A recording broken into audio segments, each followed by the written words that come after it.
आहेत. हे पण आपल्याच महाविद्यालयातले विद्यार्थी आहेत, दोघंही जण. रुपेश पवार यांनी इतिहास विषय घेऊन BA केले. LLBच्या तृतीय वर्षाला ते शिकतायत. तसेच जनसंपर्क पत्रकारिता ही पदवी त्यांनी प्राप्त केली आहे. 200हून अधिक मराठी आणि हिंदी काव्यरचना त्यांनी केली आहे. ठाणे वैभव गावकरी याच्यातून त्यांनी स्तंभलेखन सतत 5 वर्ष केलंय. 4 स्वरचित सामाजिक कथा, 1 लघुनाट्य, इतिहास विषयक संशोधन, अभ्यास, शिवकाव्य लेखन हेही त्यांचं झालेलं आहे. कौतुक करावं असे अनेक पुरस्कार त्यांना प्राप्त झाले. महाराष्ट्र मराठी मुक्त पत्रकार संघाचा महाराष्ट्र दीप पुरस्कार 2008 आणि 2009चा त्यांना मिळालाय. कवी कुसुमाग्रज स्मृतिकृत्यचं राज्यस्तरीय काव्य संमेलन मुंबई आणि पुणे इथे त्यांना पुरस्कार प्राप्त झाला. अखिल महाराष्ट्र पत्रकार पत्र लेखक संघाचा जिल्हा पुरस्कार त्यांना मिळाला. लोककल्याण विद्याप्रसारक संस्था ठाणे यांचा पुरस्कार मिळाला. दैनिक सन्मित्रकार श्री सपा जोशी यांच्याकडून काव्य वाचन झालं. तसेच महाबळेश्वर आणि ठाणे येथे भरलेल्या अखिल मराठी साहित्य संमेलनात काव्य वाचनासाठी त्यांना खास आमंत्रित करण्यात आलं होतं. आणि डोंबिवली इथे कोकण मराठी साहित्य परिषदेच्या साहित्य संमेलनातही त्यांनी काव्य वाचन केले. आपल्याच महाविद्यालयातील ही 2 छान फुलं आहेत आणि तुम्हीही याच महाविद्यालयातले आहात. जरी 11वीत असला तरी तुमचा प्रवास खरा सुरू झाला आहे. महाविद्यालयातली वेगवेगळ्या मंडळं तुमच्यासाठी काम करत असतात. त्याच्यातून तुम्ही शिकावं आणि त्याच्यातूनच पुढे जावं. अभ्यास आणि ह्या गोष्टी तुमच्यापर्यंत येताना आदर्शही समोर असावे. त्याच्यातनं शिकावं, स्वतःशी तुलना करावी. म्हणून हा गप्पा गोष्टींचा एक कार्यक्रम ठेवलाय आणि हा कार्यक्रम झाल्यावर इथे 8 मिनिटाची एक स्लाइड शो तुम्हाला दाखवण्यात येणार आहे. तो पण बघा, म्हणजे मग कवितेची परंपरा आणि मराठीचा अभिमान काय असतो ते आपल्याला कळेल. तर मी पाहुण्यांना विनंती करते की तुम्ही कार्यक्रमाची सूत्र हातात घ्यावी, कार्यक्रमाला प्रारंभ करावा आणि वरिष्ठांना विनंती करते की आपण असं बसतो.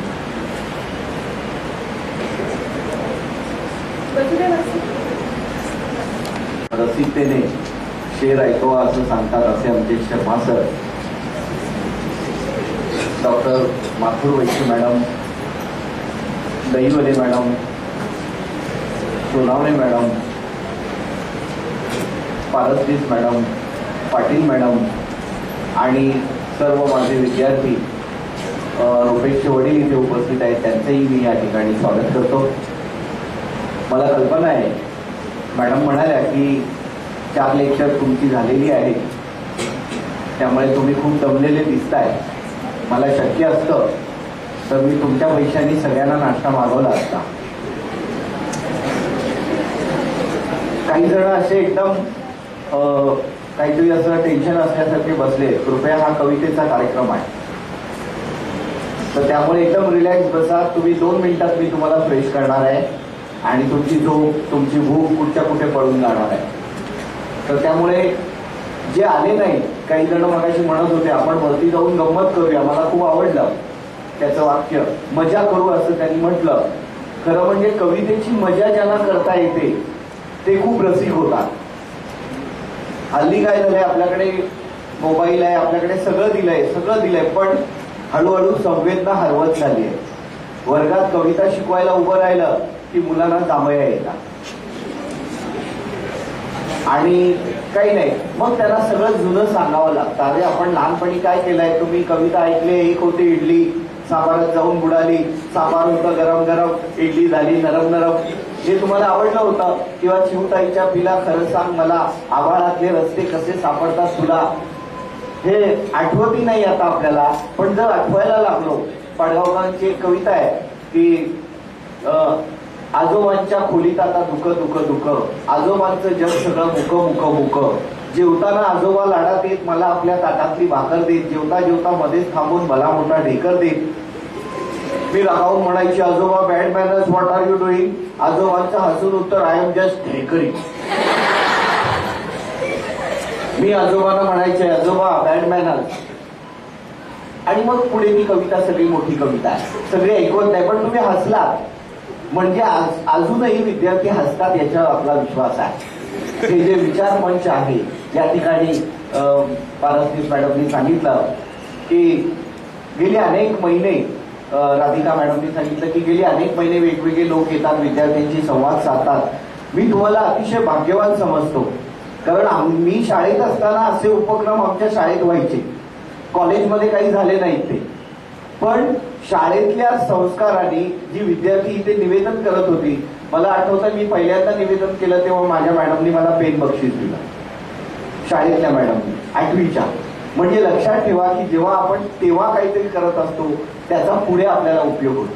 मग स्टेजवर उभं राहताना पाय थरथरतात, हातपाय कापतात, पण आपल्याला इथे संधी मिळते आणि त्याच्यातून आपण, आता तुम्हाला कदाचित कंटाळा येईल, काय सांगता येईल तुला, तरी मी सांगत होतो ना जाऊया नको म्हणून,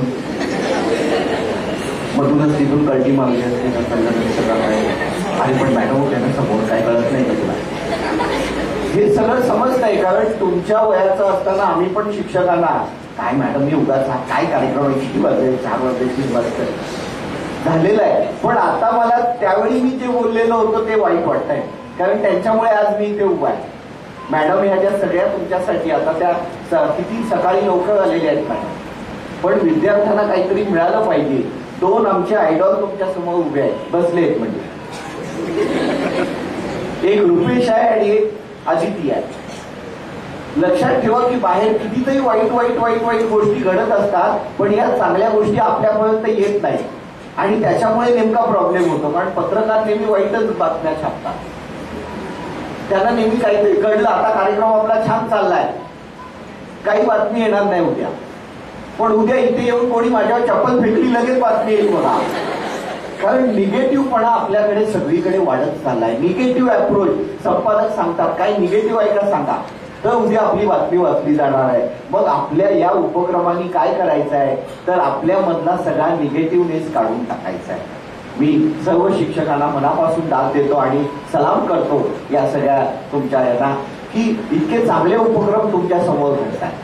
मी काही जास्त बोलत नाही, कारण ज्यांच्याकडून खरं शिकावं, ज्यांच्याकडून ऐकावं अशा इथे व्यक्ती आहेत. पण शर्मा सरांची रिक्वेस्ट आहे की काहीतरी हिंदी पण ऐकवा, की त्यांनी मला बऱ्याच वेळा कार्यक्रमाला नेलेलं आहे वेगवेगळ्या ठिकाणी आणि त्यांच्यामुळे आज मी इथे ठामपणे उभा राहू शकतो. हे लक्षात ठेवा, जेवढी जास्त प्रॅक्टिस होईल तेवढा जास्त माणूस चुकतो आणि मग कधीतरी बरोबर बोलतो. जग ने मेरे घर में इतने उपहार भर दिए, शर्मा सर आपके लिए. शर्मा सरांसाठी टाळ्या वाजवल्यात तरी चालेल. जग ने मेरे घर में इतने उपहार भर दिए. लक्ष देऊन ऐका, कंटाळलेले नाहीत ना? नक्की तुम्हाला तुमच्या आईची शपथ आहे, लक्षात. जग ने मेरे घर में इतने उपहार भर दिए कि अब मैं बाहर रहने लगा हूं. कभी मैं उस घर का मालिक था, अब चौकीदार बन गया हूं. रिलॅक्स बसा. मॅडम बसल्यात म्हणून असं स्टॅच्यू केल्यासारखं बसायला पाहिजे वगैरे काय नाही, एकदम रिलॅक्स. जेवढी कविता तुम्ही एन्जॉय कराल तेवढी तुम्हाला ती आवडायला लागेल. कारण कविता ही बँकेच्या पासबुक सारखी आहे, जेवढी भरत जाते तेवढं पासबुक आवडायला लागतं. वा काय सॉलिड मस्त पगार जमा झालाय आपला. हे लक्षात ठेवा. बाबा पण खुश असतात पगाराच्या दिवशी, लक्षात. घरी आई पण स्वागत करते, या या या लवकर या. नाही तर इतर दिवशी बाबा लवकर काय आज काय काम नाही. तर त्यामुळे कविता ही अशी आहे. कवी काय म्हणतो, शव कवीचे जाळू नका हो, जन्मभरी तो जळतच होता, फुले त्यावरी उधळू नका हो, जन्मभरी तो फुलतच होता. अशी फुलणारी कविता आहे. मग अशी माधुर मॅडमनी फार वेगवेगळ्या प्रकारची उदाहरणं दिली. या वयात तुम्हाला ती ऐकायला मिळतात. मला ही उदाहरणं MA झाल्यावर ऐकायला मिळाली. लक्षात ठेवा, तुम्ही किती भाग्यवान आहात. उद्या मॅडमना थँक्स म्हणा. मग कविता काय आहे, कविता नंतर फुलते. शेवटची 2 मी उदाहरणं देतो. कविता नंतर फुलते, आधी आपण फुलून यावं लागतं. जगणं नंतर कळतं, आधी जगून घ्यावं लागतं.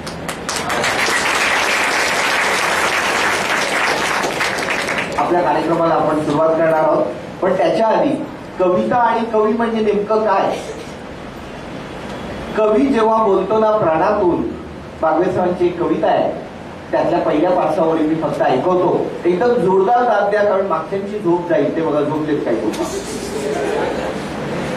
मस्करी केली, लगेच सगळे बघायला लागले बघा. म्हणजे निगेटिव्हवर किती लोकांचा विश्वास आहे बघा. झोपलेलं नाही, ते उलट जास्त जागे आहेत. कविता काय बोलतो आपला बोलू ना तिकडे मी, मला काय बडबडता येत का?